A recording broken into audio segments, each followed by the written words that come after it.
Jack dorsi ने Twitter के CEO की पोजीशन से रेजिग्नेशन दे दिया है। आप मेरी हंसी देख रहे हो वो इस वजह से कि जब से उन्होंने रेजिग्नेशन दिया है ट्विटर पे एक वबाल मचा हुआ है। लेफ्ट साइड और राइट साइड के लोग अलग अलग हो गए हैं और एक दूसरे की बैंड हो जा रहे हैं। मैं तो बहुत मज़े ले रहा हूँ, टोटली अननेसेसरी है, लेकिन उसके बारे में मैं बाद में बात करूँगा। पहले मैं जैक डोर्सी के बारे में बता दूँ कि ये 2006 में को फाउंडर बने थे ट्विटर के।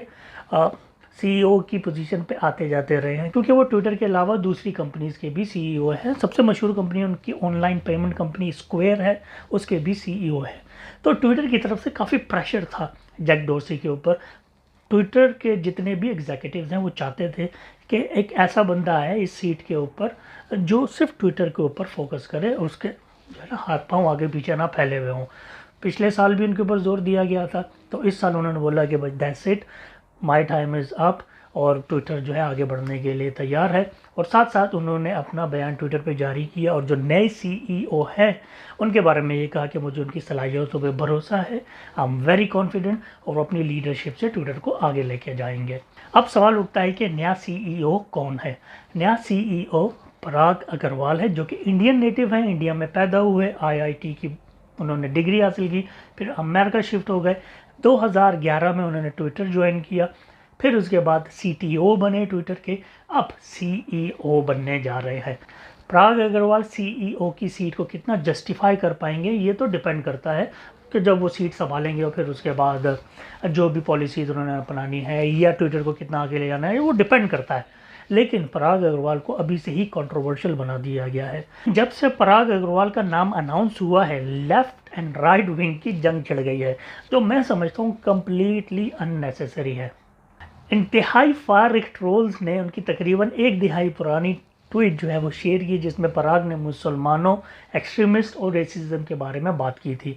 पराग अग्रवाल ने 26 अक्टूबर सन 2010 में ये ट्वीट की थी, जबकि वो ट्विटर में उस वक्त काम नहीं करते थे। उन्होंने उस ट्वीट में लिखा था कि अगर वो मुसलमानों और एक्सट्रीमिस्ट में फ़र्क करना नहीं चाहते तो मैं वाइट एंड रेसिस्ट में फ़र्क क्यों करूं। ये 11 साल पुरानी बात है और ट्वीट पढ़ने के बाद मुझे ऐसा लग रहा है कि इसका कॉन्टेक्स्ट कुछ और है। मुझे समझ में नहीं आता कि इसको बेस बना के उनको कंट्रोवर्शियल क्यों बनाया जा रहा है। जो भी हालात हैं मुसलमानों के साथ 9/11 के बाद वो सबके सामने है, और उस वक्त लोगों की फीलिंग्स डिफरेंट थी, और अब 11 साल हो गए हैं। पराग काफ़ी अरसे से अमेरिका में है, हो सकता है माइंडसेट चेंज हो जाए, लेकिन मेरा नहीं ख्याल कि इस ट्वीट को बेस बना के उनको कंट्रोवर्शियल बनाना चाहिए था। चलो बात करते हैं पाकिस्तानी रिएक्शन की। मैंने बहुत सारे वीडियोस देखे, इन्फ्लुएंसर्स के स्टोरीज देखी, ट्वीट्स देखी, मीम्स भी देखे, लेकिन कोई ऑफिशियल स्टेटमेंट अभी तक मैंने नहीं सुनी, ना ही देखी, ना न्यूज़ चैनल पे ये बात देखी है। तो सो कॉल्ड जितने भी अपने चैनल खोल के बैठे हुए हैं, जो एनालिस्ट्स हैं और इन्फ्लुएंसर्स हैं, वो यही कह रहे हैं कि पाकिस्तान अब ट्विटर पे सर्वाइव नहीं कर पाएगा, क्योंकि इंडियन सीईओ आ गया है। वो पाकिस्तान के अकाउंट्स भी ब्लॉक करेगा और पाकिस्तान की ट्वीट्स भी डिलीट करेगा। और वो उसी ट्वीट का हवाला दे रहे हैं जिसके बारे में मैंने आपको बताया, जो कि 10 साल पुरानी है। वो किस कॉन्टेक्स्ट में थी आई डोंट नो, मुझे नहीं लगता कि वो एक स्पेसिफिक कॉन्टेक्स्ट को लेके बात की गई थी। मैंने ये सुना है कि उन्होंने इसको क्लैरिफाई भी कर दिया है कि ये किसी शो के हवाले से उन्होंने बात की थी, कोई रीट्वीट की थी, whatever, it's not important to me at all. लेकिन मेरा क्वेश्चन इन सब एनालिस्ट और इन्फ्लुएंसर से है कि जब पराग अग्रवाल सीईओ ऑफ ट्विटर नहीं थे तो क्या पाकिस्तानी अकाउंट्स डिलीट नहीं होते थे, उनकी ट्वीट्स रिमूव नहीं होती थी या ब्लॉक नहीं होती थी? होती थी ना, उस वक्त जैक डॉर्सी थे, तो पॉलिसी वही रहेगी। पराग अग्रवाल के आने से मेरा नहीं ख्याल कि कोई चेंजेस आने वाले हैं। तो कंग्रेचुलेशन इंडिया, एक और इंडियन सीईओ बन गया है एक बड़े ब्रांड का, तो भाई डिज़र्व करते हैं, क्योंकि इंडियन जो आईटी पॉलिसी है, गवर्नमेंट की सपोर्ट है, और जिस तरह से उन्होंने एक अपना एक इंफ्रास्ट्रक्चर बनाया आईटी का, ज़बरदस्त टैलेंटेड लोग निकल रहे हैं उस टैलेंट पूल में से। हमारा प्रॉब्लम क्या है पाकिस्तानियों का, हम लोग अपनी गलती को छुपाने के लिए दूसरे पे उंगली उठा देते हैं।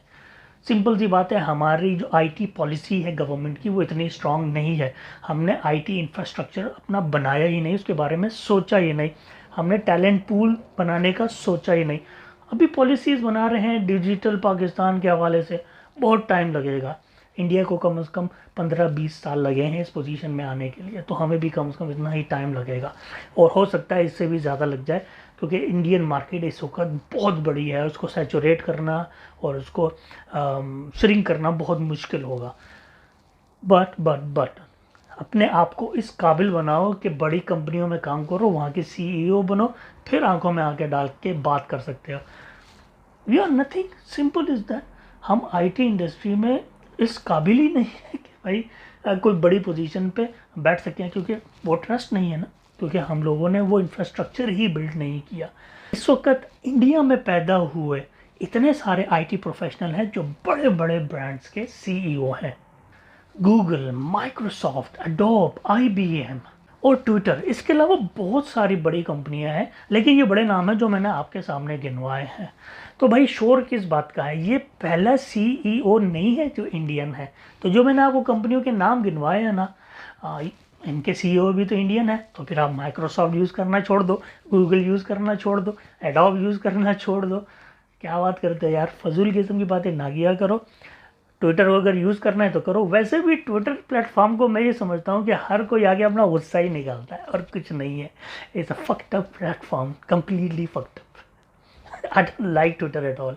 लेकिन हाँ, न्यूज़ के लिए ठीक है, और अगर आपको कुछ कंटेंट चाहिए होता है अपने वीडियोस बनाने के लिए तो ठीक है, but I don't like Twitter at all. तो जो भी होता है ट्विटर पे, वो give a fuck, simple is that. Sorry about my language, मैंने कभी गाली नहीं दी, लेकिन मैं इन राइट विंग और लेफ्ट विंग के चक्करों में यार, मैं ट्विटर जो है ना एक किस्म का गार्बेज बिन बन चुका है, और हर कोई आके वहीं पे टटी करता है और कुछ नहीं। That's it. वेल, जितने भी मेरे इंडियन सब्सक्राइबर्स हैं, व्यूअर्स हैं, उन सबको कंग्रेचुलेशन मेरी तरफ से कि आपका एक और CEO इंडियन है, और वो इंडिया में पैदा हुआ, पढ़ा लिखा, और फिर जाके उसने ट्विटर संभाला। यार ये सबसे बड़ी अचीवमेंट है। इस बात को कोई भी नहीं देख रहा है, मैं देख रहा हूँ ना।